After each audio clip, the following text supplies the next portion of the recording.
Hi, a film that I saw recently that I had been interested in for a very long time is The Abominable Dr. Phibes, the 1971 blackly comic horror starring Vincent Price in the title role and directed by Robert Fuest. It's the story of a brilliant scientist, theologian, and surgeon who was apparently killed in a car accident in 1921 while rushing to the hospital following the death of his wife, who was under the knife. 4 years later, the doctors involved in the surgery are starting to die off in bizarre and mysterious ways, and when the police investigate, they suspect that Phibes himself is still alive, enacting his revenge from beyond the grave. Phibes is indeed alive and killing off his subjects through the stories of the 10 plagues of Egypt. So there was a plague of frogs. So someone is a psychiatrist, in fact, although how exactly he was involved in surgery is unknown. He's given a frog mask to wear, which is on a little ratchet which crushes his skull. Someone else is eaten alive by locusts. Um, Another surgeon, played by Terry-Thomas, has all his blood removed. And there's all these various ghoulish methods all the way through the film. Um, it's a wonderful idea, and the design of it is fantastic. We have Phibes has clearly long ago waved goodbye to sanity because he's constructed a clockwork band that plays anachronistic music. He has an assistant who may or may not be some kind of clockwork mechanism herself.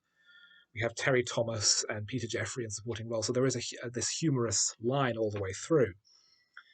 But to be honest, I was hoping for something that went further, something that was even more outlandish and bizarre, or even more gory.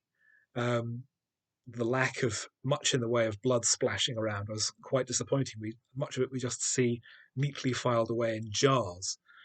Um, it's a very good looking film. The realization of Phibes is very well done, with uh, Price in oddly pallid makeup. I'm now unable to speak, so he has to plug himself into a little socket in his neck and plug it into various speakers he has around his home so that his voice can be heard. And at the end of the movie, it's revealed that his face is in fact a mask. He pulls it off to reveal a basically a burnt skull. Um, the film has lots of set pieces, but it feels like it's composed almost entirely of set pieces. It needed more of I think, a stronger through line as well as a more outlandish um, visual style. And although it's pretty entertaining for what it is, and quite original and stylish and filled with incident and interesting visuals and lots of interesting bits, it doesn't really cohere as a fully satisfying movie. There was a sequel, Dr. Phibes Rises Again, produced the following year, and there were long stories of potential third films made over the following decades.